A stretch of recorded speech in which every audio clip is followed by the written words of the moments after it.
Buenas tardes, hermanitos. Imaginen por un momento que reciben una llamada en la madrugada. Es una madre desesperada que entre lágrimas les dice: hermanito, hermanita, mi hijo ha llegado a casa proclamando que ya no cree en el cristianismo tradicional, que ha encontrado, según él, una nueva revelación sobre Jesús que es más auténtica y menos restrictiva que lo que estamos enseñando en la iglesia. Un man por allá en la universidad le ha mostrado, dice él, que al verdadero Jesús, y que ese verdadero Jesús no era Dios, sino que era un maestro más, era un hombre. Y lo convenció de que la doctrina de la encarnación era una invención de la iglesia cuando se institucionalizó. ¿Por qué?, pregunta esa madre con voz quebrantada. ¿Por qué mi hijo no pudo discernir el error? Eso no es una escena ficticia. Esos son el tipo de conversaciones que hermanitos en todo el mundo tienen semana tras semana con personas de todas las edades y de cualquier contexto que ustedes se puedan imaginar, que terminan con esa pregunta: ¿por qué se enredó así? ¿Por qué no se dio cuenta del error, de la mentira, de la bobada que les querían contar allí? Hermanitos, y el asunto es que este tipo de historias no es solo sobre discernimiento, es sobre Cristo mismo. Porque cuando alguien niega, por ejemplo, la encarnación, no está simplemente cometiendo un error teológico abstracto de una idea. Está rechazando la obra redentora que Cristo vino a cumplir. Está negando que el Hijo de Dios tomó carne para morir por nuestros pecados y resucitar para nuestra justificación. Porque es que al final todo discernimiento que viene de Dios apunta a Cristo, fluye de Cristo y nos lleva de regreso a Cristo. Nosotros vivimos en una época de confusión espiritual. Ustedes han escuchado al pastor Ronald mencionar su preocupación sobre esto. Este asunto de tener que estar escuchando muchas voces en todos lados, y eso es especialmente preocupante en un tiempo en el que surgen nuevas voces que proclaman tener la verdad sobre Jesús. Proliferan evangelios alternativos en las redes sociales, se multiplican los maestros que prometen revelaciones más profundas que las que encontramos en la Biblia, una belleza. Y lo triste de eso es que terminan seduciendo y enredando a personas que incluso crecieron y se levantaron en la iglesia. Quizás algunos de ustedes se identifican con eso. Tal vez han estado buscando la verdad espiritual, pero se sienten confundidos con tantas voces contradictorias. Tal vez han crecido escuchando sobre Jesús allá afuera, pero nunca han experimentado personalmente la transformación que produce una confesión genuina de Cristo. Seas creyente o no creyente, la pregunta urgente que surge de esto es: ¿podemos discernir entre la verdad y el error? ¿Cómo? La respuesta es un rotundo sí. El apóstol Juan, escribiendo a una comunidad cristiana que experimentaba este tipo de crisis, nos proporciona herramientas prácticas y confiables para el discernimiento espiritual y para animarnos también en medio de este conflicto. Su mensaje es claro y urgente. Examinen los espíritus según su confesión de la encarnación de Cristo, para que así disciernan la verdad, venzan al mundo y reconozcan la voz de Dios. Esta tarde exploraremos 3 verdades que nos equipan para discernir la verdad de Cristo con confianza. El primer punto va a ser la prueba decisiva, que es la confesión de la encarnación de Cristo. El segundo punto, la fuente de nuestra victoria sobre las falsas enseñanzas. Y el tercero, la evidencia auténtica, reconocer la voz de Dios en su palabra. Hermanitos, abramos nuestras Biblias en 1 de Juan, capítulo 4, versículos 1 al 6. Yo quisiera que escuchemos con atención el corazón pastoral de un anciano que había visto demasiados creyentes heridos y confundidos por el engaño espiritual. Y eso dice la palabra de Dios. Amados, no crean a todo espíritu, sino prueben los espíritus para ver si son de Dios, porque muchos falsos profetas han salido al mundo. En eso ustedes conocen el Espíritu de Dios. Todo espíritu que confiesa que Jesucristo ha venido en carne es de Dios.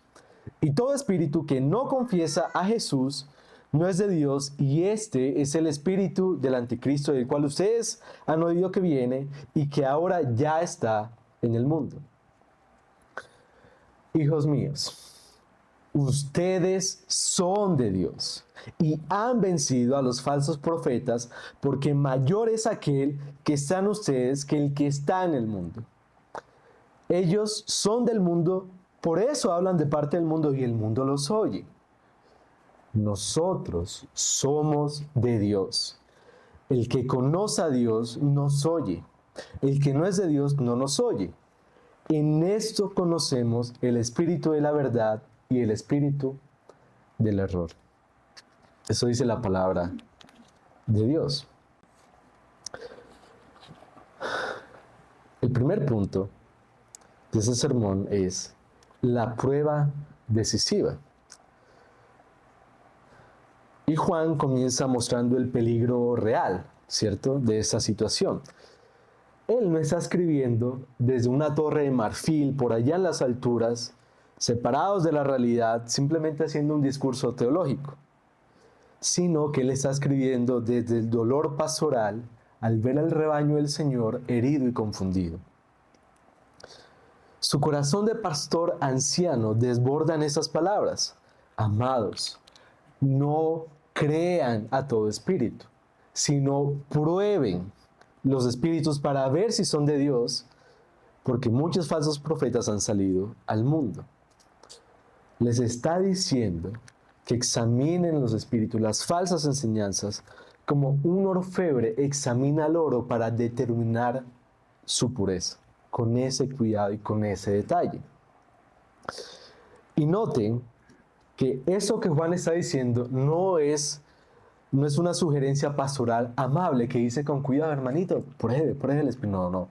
No crea en todo espíritu. Es una orden divina para la supervivencia espiritual. ¿Por qué tal urgencia? ¿Por qué la urgencia de Juan? Porque es que muchos falsos profetas han salido al mundo. Y no es solo que salieron, sino que siguen activos engañando e influyendo. Ahí está la urgencia.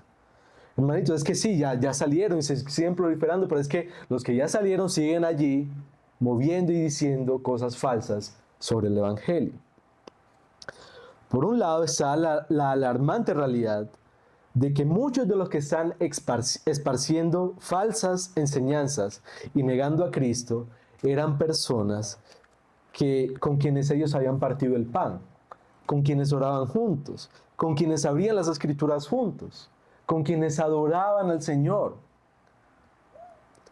No eran extraños. Y recuerden que Juan ya ha afirmado eso antes, que habían salido de nosotros, pero que no eran de nosotros. Es decir, que el riesgo de esa situación no solo puede surgir de afuera de la iglesia, sino más preocupantemente puede encontrarse entre nosotros. Y allí es donde Juan dice, ¿cuál es la prueba de oro? En esto ustedes conocen el Espíritu de Dios. Todo espíritu que confiesa que Jesucristo ha venido en carne es de Dios. Y todo espíritu que no confiesa a Jesús no es de Dios, y este es el espíritu del anticristo. Juan establece aquí la prueba de oro del discernimiento espiritual. Y noten que no es una prueba complicada que requiera doctorados en teología. Es simple, es clara y es accesible. Esa enseñanza, lo que dice esa persona, confiesa que Cristo ha venido en carne, sí o no? Ahí está la prueba. El asunto es que cuando Juan habla de Jesucristo ha venido en carne, defiende una verdad que va mucho más allá de un dato histórico, que eso es a lo que uno tiene que prestarle cuidadosa atención. Esa confesión implica una realidad histórica. Por un lado, que Jesús no era un fantasma o una ilusión, sino que era verdaderamente Dios que se había hecho verdaderamente hombre. También implica su permanencia eterna. Es decir, que Cristo no se despojó de su humanidad después de la resurrección, sino que sigue siendo verdaderamente Dios y verdaderamente hombre para siempre. Y también señala su obra redentora, porque solamente siendo verdaderamente Dios y verdaderamente hombre, podía morir por los pecados de la humanidad y hacer que esa muerte fuera efectiva para salvación. ¿Por qué Juan hace de esto la prueba definitiva? Porque Cristo encarnado es el corazón del Evangelio. Sin encarnación no hay sacrificio verdadero, no hay mediación real y no hay esperanza eterna. Cuando confesamos la encarnación, no estamos recitando una doctrina fría. Estamos proclamando que Cristo se hizo como nosotros para que nosotros pudiéramos llegar a ser como Él. Estamos declarando que el Hijo del Altísimo se despojó de su gloria, tomó forma de siervo y murió la muerte que nosotros merecíamos. Y esta es una confesión que cada vez que la escuchemos o la hagamos, debería quebrantarnos y renovarnos. Porque recordamos que Cristo pagó el precio que nosotros no podíamos pagar. Ahí está lo serio de por qué es que Juan viene y dice, esta es la prueba definitiva. ¿Confiesa a Cristo sí o no? Al Cristo encarnado, completico. Hay un detalle más con este asunto de la confesión, y es que esa confesión de la que habla Juan implica concordancia con lo que se está diciendo, ¿cierto? Decir lo mismo que. Pero también implica un acuerdo profundo, una identificación personal con esa verdad confesada. En ese sentido, como Juan le está presentando, una confesión genuina se distingue por una convicción profunda del corazón. No es repetir un credo por costumbre, es el resultado de la revelación del Espíritu Santo en la vida de una persona, que termina germinando, brotando de un corazón que ha sido conquistado por Cristo. Pero esa es también una confesión que viene con una transformación correspondiente, es decir, que produce reverencia hacia Cristo como Dios encarnado de verdad, que genera humildad ante su autoridad y resulta en una sumisión gozosa de saber que ese es nuestro Señor. Y además viene con un gozo que es emocional y espiritual, en el sentido de que eso requiere muerte al orgullo. Decir, ese sí es mi Señor. Completico, así como está. Ese fue el Cristo que me enviaron para salvarme. Ese es mi Señor. Implica reconocer también nuestra necesidad desesperada de salvación. Y conlleva un compromiso total con Cristo. Imagínense que alguien les dice, yo creo que Jesús es Dios y vive en carne. Yo sé que a ustedes les ha pasado algo como eso antes. Y la siguiente pregunta que ustedes le hacen a esa persona es, ok, cuéntame cómo eso ha afectado tu vida. Y la respuesta que a veces uno escucha así como muy rapidito es, pues bueno, yo voy a la iglesia los domingos. Y se queda así, campante, ¿cierto? Pero uno continúa porque uno dice, hombre, yo quisiera encontrar algo de Cristo ahí, vamos a ver qué encuentra uno. Y uno se da cuenta de que a veces ese que dijo, yo creo que Jesús es Dios, sigue viviendo su vida como si Él fuera su propio Dios. persiguiendo celosamente los deseos de este mundo, como si el verdadero Dios no existiera. Casi que si me hubiera dicho, yo creo en Buda, yo creo en Mahoma, yo creo en las energías, como que da igual, es lo mismo, es la misma vida, ¿cierto? No cambia gran cosa. Y ahí, al final de esa conversación, uno se pregunta, hombre, ¿es esa la confesión de alguien que realmente cree en que el creador del universo se hizo hombre para redimirlo? Y el asunto con eso es que la confesión genuina no puede coexistir con la indiferencia práctica. Si verdaderamente confesamos que el creador del universo se hizo hombre para redimirnos, esa verdad debería revolucionar cada área de nuestras vidas. Amigos, seas creyente o no creyente, si mientras escuchas algo de esto, te das cuenta de que tal vez su confesión de Cristo ha sido meramente intelectual, que no ha habido transformación del corazón, yo no quisiera que te desanimes, al menos no aún, porque reconocer eso también es una gracia de Dios.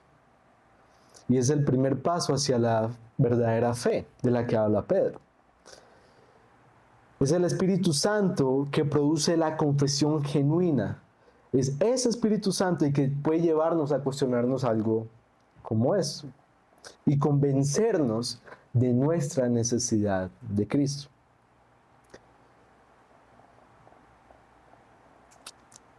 En el mundo de hoy abundan las distorsiones sobre Cristo. Y son distorsiones que fallan esa prueba de Juan. Yo les voy a decir algunas. Hay un montón, pero un poquito les voy a mencionar. ¿Qué tal el Jesús que es solo maestro? Esa es una imagen que reduce a Cristo simplemente a un maestro de moral, que viene a enseñarnos a ser amables, a ser buena gente, a llevar la fiesta en paz, negando su divinidad y su obra redentora. Está el Jesús terapéutico, que ese parece ser el rockstar de este tiempo, que es ese Jesús que existe solamente para hacernos sentir mejor, para venir a acariciarme la espalda, sin confrontar nunca mi pecado. Está el Jesús político, que reduce a Cristo a un activista social, perdiendo su misión de reconciliación y redención. Está el Jesús próspero, que promete riqueza y éxito ignorando la cruz y el sacrificio. Está el Jesús universalista, que termina diciendo, ese es un camino más de entre muchos, negando su exclusividad salvadora. Todas esas distorsiones, y aún más que no mencioné, fallan la prueba de Juan, porque no confiesan plenamente a Jesucristo. No cuentan al Jesús completo, el que es verdaderamente Dios y hombre, que ha venido en carne para redimir a la humanidad caída. Todas estas distorsiones pueden ser confesadas sin costo personal, sin transformación y sin sumisión genuina. En contraste, cuando el Espíritu Santo viene a la vida de una persona, produce una confesión verdadera en Cristo que siempre viene acompañada de quebrantamiento por el pecado, porque nos ayuda a reconocer nuestra condición caída. Viene acompañada de gratitud por la gracia, porque nos ayuda a maravillarnos de la generosidad de Dios, que nos ve así en nuestra condición caída y aún así nos extiende misericordia conforme a su generosidad. Y hace que nosotros nos terminemos sometiendo voluntariamente a su señoría.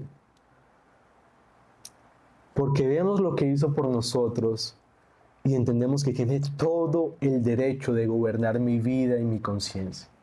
Y descanso en que si ese es mi Señor, tengo el mejor Señor y Salvador posible. Y eso termina siendo que brote, que florezca un amor que es genuino. Un corazón que se hincha de amor hacia este Cristo, hacia este Salvador que vino en carne. Hermanitos, no basta con que alguien use las palabras correctas sobre Jesús. Ese es el punto con Juan. Como nos recuerda el apóstol, incluso los demonios saben que Jesús es el Hijo de Dios. La confesión genuina trae gloria a Dios y brota de un corazón transformado por el Espíritu del Señor. Y debe venir acompañada de reverencia, sumisión y amor hacia Cristo. Y ahí es donde Juan nos menciona ese otro espíritu, el espíritu del anticristo. Y ese es el espíritu del anticristo del cual ustedes han oído que viene y que ahora ya está en el mundo. Juan aquí no está hablando de una figura, de un futuro anticristo para el final de los tiempos, sino más bien de ese principio, ese espíritu que ya opera con características específicas, que es la oposición activa a la verdad de Jesús, el engaño sutil con enseñanzas que suenan espirituales y atractivas, y que su presencia es actual, que ya está, que no es un peligro para el futuro, sino una realidad presente que nos toca enfrentar. Y frente a esa realidad desafiante del espíritu del anticristo que opera en el mundo, Juan no nos deja en la desesperanza. Inmediatamente nos recuerda la verdad gloriosa que cambia la perspectiva sobre este conflicto. Y ahí está nuestro segundo punto, versículos 4 y 5, la fuente de la victoria. Miren lo que dice Juan. Hijos míos, ustedes son de Dios y han vencido a los falsos profetas, porque mayor es aquel que está en ustedes que el que está en el mundo. Observen el cambio dramático de Juan. Juan pasa de una advertencia a una afirmación. Cuando él las comienza diciendo, hijitos míos, hijos míos, ya está comenzando a enfatizar la certeza de su identidad en Dios. No le está hablando como mirando hacia el futuro, sino le está hablando de la realidad presente, de lo que son. Yo he visto las caras de algunos, ¿cierto? Mientras estoy predicando. Y algunos parecían asustados o preocupados por ese asunto de confesar genuinamente a Cristo. Y justamente por eso Juan hace este cambio de tono. Porque escuchar o leer eso que Juan está diciendo es serio y es duro. Pero él no quería que se desanimaran los creyentes por entender erróneamente hacia quién o en contra de quién iba dirigida esta advertencia. Para lograr eso, miren lo que hizo Juan. Él los afirmó en lo que son por lo que Cristo hizo por ellos. Ustedes son de Dios. El aspecto negativo de la advertencia no va en contra de los que sí son de Dios. Los que sí son de Dios, que han sido perdonados, salvados, sellados con el Espíritu Santo, que han respondido en arrepentimiento y fe al infinito amor de Dios. La advertencia de Juan va en contra de los que niegan a Cristo. Ahora bien, alguno podría estar preguntándose, ¿pero qué pasa si yo todavía no soy de Dios? ¿Qué pasa si yo reconozco que mi confesión ha sido vacía? Otra vez, esa pregunta es precisamente la obra del Espíritu Santo en el corazón de una persona.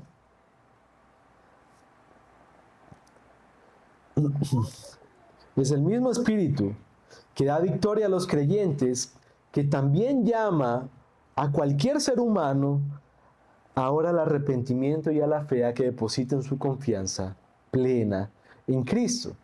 Él quiere que pasen de ser del mundo a ser de Dios, de estar bajo el espíritu del error a estar bajo el espíritu de la verdad. Al decir Juan que ellos han vencido, está afirmando que la victoria sobre los falsos profetas ha sido efectuada.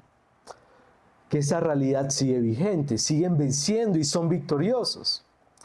Y esa confianza que los creyentes y eso enfatiza que los creyentes no están luchando por un triunfo aún incierto sobre el espíritu de este mundo, sino que descansa en la victoria que Cristo asegura y que Él capacita a los creyentes para que sigan viviendo y experimentando.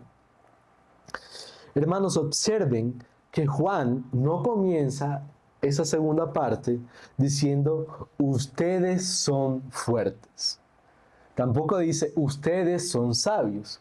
No les dice, ustedes saben cómo es la jugada, no les está diciendo eso. Él lo que les dice es, ustedes son de Dios. Él está reforzando su seguridad de ser hijos de Dios. No se trata de una exhortación a esforzarse más, sino de una declaración de lo que ya son, vencedores por la obra de Cristo. Y al vincular esa victoria con aquel que está en ustedes, el Espíritu Santo, se subraya que la gente de la victoria sigue obrando en ellos. Es un estado permanente de protección y poder que han recibido para poder enfrentar ese conflicto sobre quién está enseñando falsa doctrina. Pero aquí debemos ser muy honestos, ¿cierto? Sobre cómo funciona realmente la vida cristiana. Ustedes saben, ¿cierto? Que no vivimos en un pico espiritual todo el tiempo, por allá en las alturas donde no nos toca a nadie, ¿no? La experiencia cristiana, así como la vida misma, tiene altos y bajos. Surgen enredos dentro y fuera de nosotros. Y puede ser que algunos de esos embrollos se solucionen, pero luego surgen otros. O más lindo aún, que nos pasa con cierta frecuencia, que pueden que surjan nuevos sin haber solucionado los que ya están. ¿Cierto? Y es posible que el Señor venga y traiga victoria sobre algo, nos ayude con alguna lucha, pero puede que eso mismo vuelva en el futuro. Y esto, hermanitos, no es derrotismo, es realismo bíblico. Así es como realmente funciona la vida y así es como realmente vivimos esta vida con Dios. En medio de todo esto, Cristo viene y nos sirve, nos ayuda, nos bendice, nos ve con misericordia y persevera con nosotros. A pesar de todas esas cosas feas y enredadas que nosotros ni siquiera quisiéramos ver, Dios se las arregla para que Cristo sea cada vez más hermoso para nosotros, para que podamos encontrar cada vez más gozo y descanso en Él. Cuando vuelven esas experiencias no tan buenas o lindas, se viven de una forma muy diferente solo por la gracia de Dios en Cristo. Esa victoria de la que está hablando Juan aquí tiene 4 dimensiones. Una que es histórica, es decir, que por permanecer en la doctrina apostólica, ellos ya vencieron a esos falsos profetas y sus falsas enseñanzas. También tiene una dimensión de seguridad, porque aunque los falsos maestros siguen activos, ellos, como hijos de Dios, por ser de Dios, pueden descansar en el triunfo garantizado que Cristo les ofrece. También tiene una dimensión de continuidad, porque la comunidad no está en el peligro de caer definitiva y permanentemente bajo la influencia de una falsa enseñanza. Es decir, puede ser que alguna cosa comiencen a aceptar, a decir, hombre, eso suena bonito, pero por la seguridad que Cristo nos da, los que son de Dios no van a quedar en ese hueco por siempre. Y la 4ª dimensión de eso es la esperanza futura, porque si en algún momento la fidelidad falla, pueden confiar en la proyección futura de esa victoria. Noten que Juan confía en la proyección de esa victoria, porque ahorita la están experimentando. Pero cuando vuelva a aparecer, él confía en que Cristo va a hacer algo para que vuelvan a vencer, fortaleciendo su esperanza y su perseverancia. Juan nos va a decir luego la razón de la confianza que él tiene sobre esa victoria, que él quiere que ellos también tengan y que nosotros tengamos. Y es esta: porque mayor es aquel que está en ustedes que el que está en el mundo. Esta es la razón de nuestra victoria. No es por nuestras fuerzas, no es por nuestras capacidades o sabiduría, es por aquel que está en nosotros. Y vean que esa comparación que hace Juan no es una comparación pareja de Dios contra el mundo. Es una superioridad absoluta de Dios. Dios es infinitamente superior al espíritu de ese mundo. El espíritu de verdad es infinitamente mayor que el espíritu del error. Consideremos un momento nuestra condición natural. Pablo nos dice que el hombre natural no percibe las cosas que son del Espíritu de Dios, porque para él son locura y no las puede entender porque se han de discernir espiritualmente. Sin el Espíritu Santo somos ciegos. No podemos ver eso que el Señor nos está poniendo aquí al frente. Somos sordos para escuchar su voz. Somos resistentes porque nuestra naturaleza se rebela contra su verdad. Y una que nos duele en el orgullo, y es que somos vulnerables sin el Espíritu Santo. Porque cualquiera puede cegarnos con mucha facilidad. No importa cuán sabio, cuán listo se crea, el espíritu de ese mundo nos ciega con facilidad sin el Espíritu del Señor. Por el contrario, el Espíritu Santo realiza una obra milagrosa en nosotros. Nos abre los ojos para ver al Señor, nos da oídos para oír como Jesús prometió, para recibir cada proclamación del Evangelio como llamado vivo al arrepentimiento, a la esperanza y a la obediencia. Nos da un corazón nuevo que ama su verdad. Nos ilumina para que conozcamos su verdad. John Newton, tal vez algunos lo conocen, autor de Sublime Gracia, fue capitán de un barco negrero que durante años se burló de la fe cristiana. Y quien se lo tenía que aguantar más era su mamá. Después de su conversión, él escribió esto: pensé que era yo quien buscaba a Dios, pero después entendí que era Dios quien me había estado buscando a mí. Y el Espíritu Santo que habitaba en los creyentes era mayor que el espíritu de rebelión que habitaba en mí.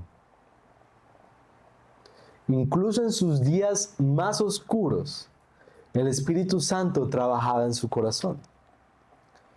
Y esa verdad ilustra perfectamente eso que Juan está diciendo.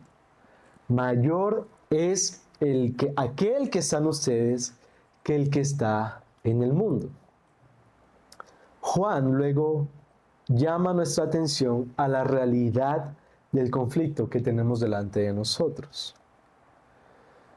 Ellos son del mundo, por eso hablan de parte del mundo y el mundo los oye. Juan no minimiza la realidad del conflicto. Los falsos maestros tienen audiencia, tienen influencia y tienen seguidores. El asunto, lo que les juega en contra, es su origen. Son del mundo. Y su mensaje resuena con los oídos del mundo porque comparten la misma naturaleza caída que se opone a la belleza de Cristo. ¿Por qué es que ciertos evangelios son alternativos, son tan populares? Porque le dicen al mundo lo que quieren escuchar, ¿cierto? El evangelio de la prosperidad resuena con la avaricia natural. El evangelio sin arrepentimiento resuena con el orgullo natural, que no quiere que le digan nada. El evangelio terapéutico resuena con el egocentrismo, en el que uno quiere que nada más le digan cosas bonitas, que lo ensalcen, que le digan, tranquilo, vamos para adelante, que dice puede, y ya. Pero surge una pregunta práctica. Si tenemos al Espíritu Santo morando en nosotros y la victoria ya es nuestra, ¿cómo podemos saber con certeza que estamos ejercitando correctamente este discernimiento? Juan nos guía para responder esa pregunta. Del versículo 6, nuestro tercer puntico, la evidencia de ese discernimiento, de reconocer la voz de Dios. Nosotros somos de Dios. El que conoce a Dios nos oye. El que no conoce a Dios no nos oye, y en eso conocemos el espíritu de la verdad y el espíritu del error.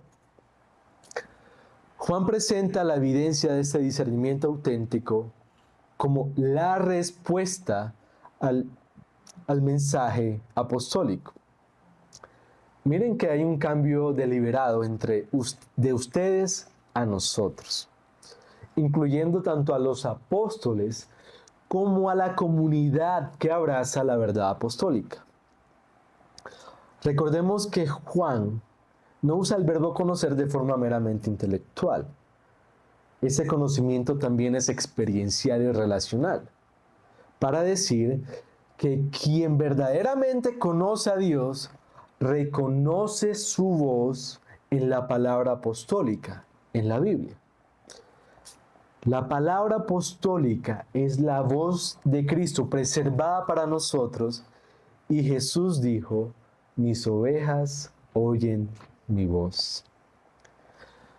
Recientemente, en el pueblito paisa me encontré a un hombre que se acercaba a las personas diciendo ser muy espiritual, con el don de leer las energías. Una belleza, hermano.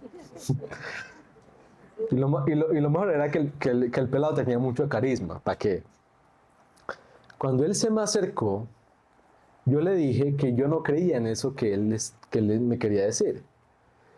Entonces, él se dio cuenta más o menos por dónde yo le iba a salir y me dijo: pero yo también creo en Dios. Uy, hermanitos. Cuando ese man me dijo eso, yo me paré y yo le dije: ven, yo te voy a decir una cosita. Y le dije eso con firmeza. Con firmeza no significa para maltratarlo, sino firme. Usted no cree en el mismo Dios que yo. El suyo es un engaño. Mi Dios, el verdadero creador del universo, el que creó todo eso que usted ve desde aquí, desde el pueblito paisa, envió a su Hijo para redimir con su vida, muerte y resurrección. Sin esto, sin esa partecita, usted no cree en el verdadero Dios, no cree en mi Dios. ¿Ustedes qué creen que pasó después de que yo le dije eso a este man?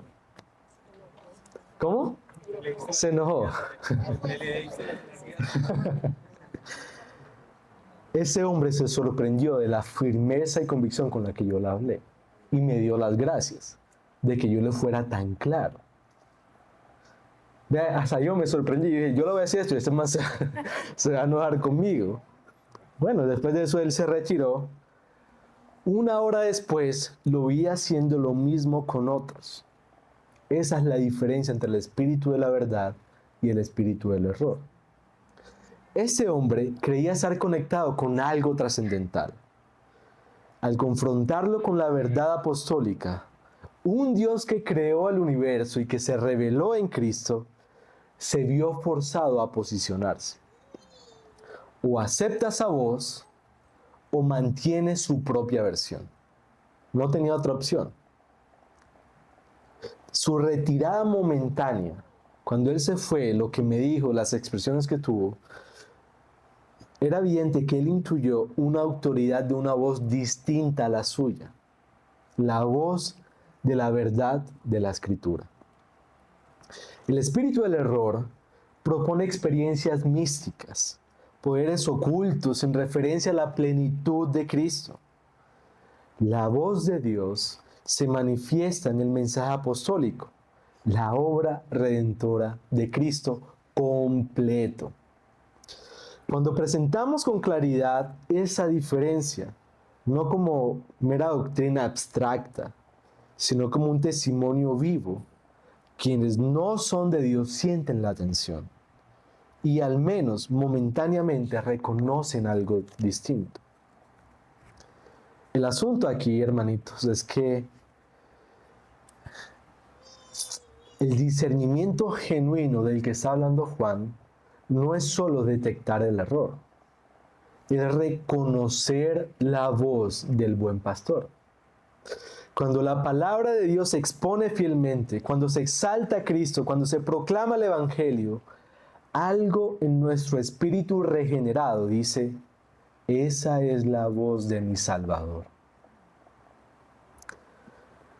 ¿Cómo sabemos si estamos escuchando genuinamente la voz de Dios? La verdad es que no es suficiente a sentir intelectualmente. El Espíritu Santo produce en nosotros un corazón que recibe su palabra con humildad, que se somete a ella con gozo y que la abraza con amor. Cuando la verdad de Cristo resuena en nuestro espíritu regenerado, nos lleva al arrepentimiento y a la adoración.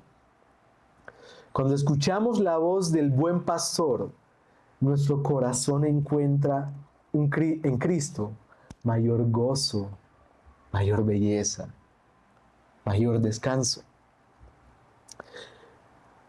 Pero hermanitos, también hay que reconocer que ese discernimiento, nuestro discernimiento, no será perfecto todo el tiempo.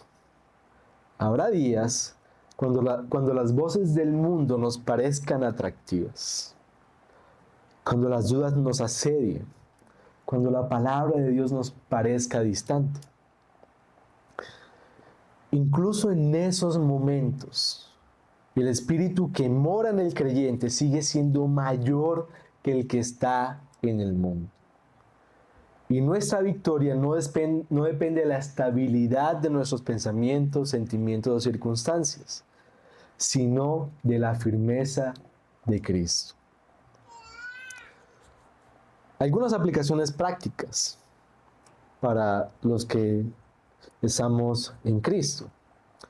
Uno es, deberíamos desarrollar un filtro bíblico. Cuando escuchemos cualquier enseñanza espiritual, deberíamos preguntarnos, en serio, ¿esto confiesa plenamente a Cristo completico? ¿Sí o no? Antes de leer un libro, examine su cristología. Antes de seguir un predicador, evalúe lo que dice acerca de Jesús. Antes de aceptar una nueva revelación, pásela por el filtro de la encarnación. Y en ese sentido también deberíamos cultivar una mayor intimidad con la palabra del Señor. Porque solo conociendo su voz en las Escrituras podemos discernir voces falsas. Deberíamos habituarnos a acercarnos y escuchar su voz a diario.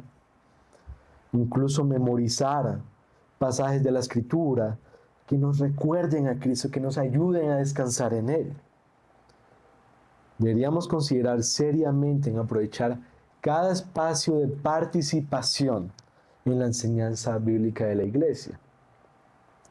Y hermanitos, estudiar la Escritura. Y eso especialmente a los que llevan un poquito más de tiempo en el Evangelio. Que ese estudio no sea superficial, que sea profundo. Pero escúchenme bien, porque cuando yo les estoy queriendo decir profundo, no estoy hablando solamente de ver qué tantas herramientas y qué tan hondo pueden ir a la Escritura, sino también profundo en su ser, que los atraviese, que lo desnude, que alumbre los lugares más oscuros de su mundo interior. Y hermanitos, necesitamos abrazar la identidad victoriosa que hemos recibido en Cristo. Cuando se sienta abrumado por las voces del mundo, recuerde que su identidad está en Cristo. Cuando dude de su capacidad para discernir, recuerde que el Espíritu de verdad mora en usted. Cuando tema ser engañado, confíe en la promesa victoriosa que Cristo le da sobre cualquier engaño que lo aparte de Él. Y ejercitemos el discernimiento comunitario. No crea que eso es un asunto que usted deba hacer solito. Discutan las enseñanzas que escucha con creyentes maduros. Someta sus propias impresiones espirituales al escrutinio de la comunidad de fe. Busque consejo pastoral cuando enfrente enseñanzas que sean confusas. Cultivemos también una dependencia consciente del Espíritu Santo. Al acercarnos a la Biblia, pidámosle que nos permita ver las maravillas de su palabra. Antes de escuchar un sermón, orémosle pidiéndoles que por favor nos permita diferenciar la verdad del error. Que cuando hagamos parte de una conversación espiritual, que nos dé discernimiento para reconocer la voz de nuestro Salvador. Y por supuesto, examinemos nuestro corazón, preguntándose regularmente si mi confesión de Cristo viene del corazón o simplemente del discurso que me aprendí. Si esta confesión produce en mí reverencia, sumisión y amor, si me lleva o no a la adoración y al arrepentimiento. Ahora, para quienes aún no han confiado en Cristo, yo les invito a que apliquen la prueba del discernimiento a su propia vida. Pregúntese honestamente, ¿realmente confieso que Cristo ha venido en carne? Yo sí confieso al Cristo completico. ¿Cree que Jesús verdaderamente es Dios y que se hizo hombre? ¿Cree que murió por sus pecados específicos y que resucitó corporalmente? ¿Ha transformado eso la forma que vive? ¿Experimenta resistencia natural hacia esta enseñanza de Cristo? Si hay dudas o resistencias, reconozca que según ese texto, usted necesita la obra de Cristo, necesita al Espíritu Santo para discernir la verdad y venir rapidito a Cristo. Busque el Espíritu de la verdad con urgencia. Noten que Juan presenta solo dos opciones, el Espíritu de verdad o el Espíritu del error. No hay un terreno neutro. Ore honestamente, Dios, si Jesucristo realmente vino en carne, si ese es el Jesús completo, ese es el Salvador prometido de verdad, muéstralo, muéstramelo y permíteme descansar en él, porque no quiero vivir engañado. Vea, casi que le diría, actúe por fe. Lea los evangelios con mente abierta. Busca creyentes que puedan explicarle el evangelio. Y sobre todo, por favor, no postergue esta decisión eterna. Hermanitos, y para todos, vivamos el equilibrio entre verdad y amor. Para los que son creyentes, defiendan la verdad sin orgullo, con amor genuino hacia los que están engañados. Y para los no creyentes, recuerden que los creyentes que les hablan de Cristo lo hacen por amor y no por superioridad. Hermanitos, vivimos en una época de confusión espiritual. Las voces con enseñanzas alternativas y revelaciones nuevas proliferan y se multiplican sin parar. Sin embargo, Dios no nos ha dejado indefensos, a la deriva. Y gracias a Dios por eso y gloria a su nombre. Nos ha dado una prueba clara. ¿Confiesan a Cristo completico, sí o no?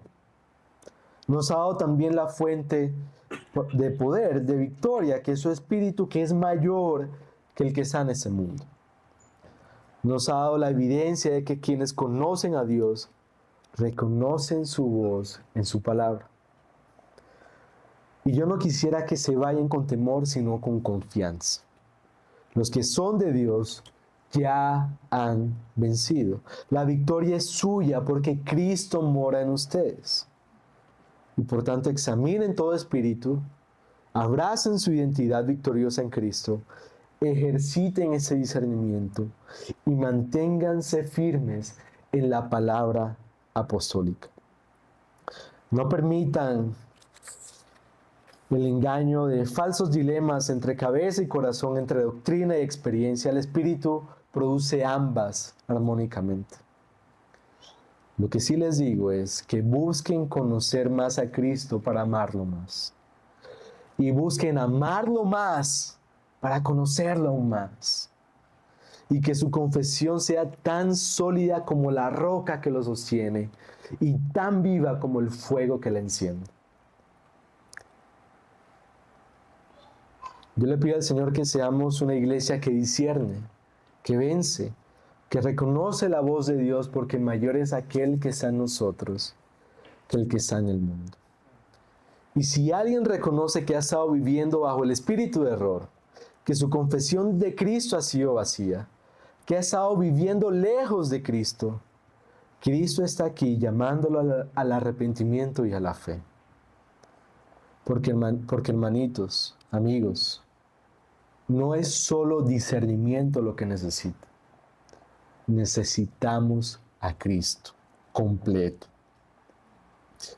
No resistamos el llamado que nos hace, porque otra vez, mayor es aquel que está en nosotros que el que está en el mundo. Amén.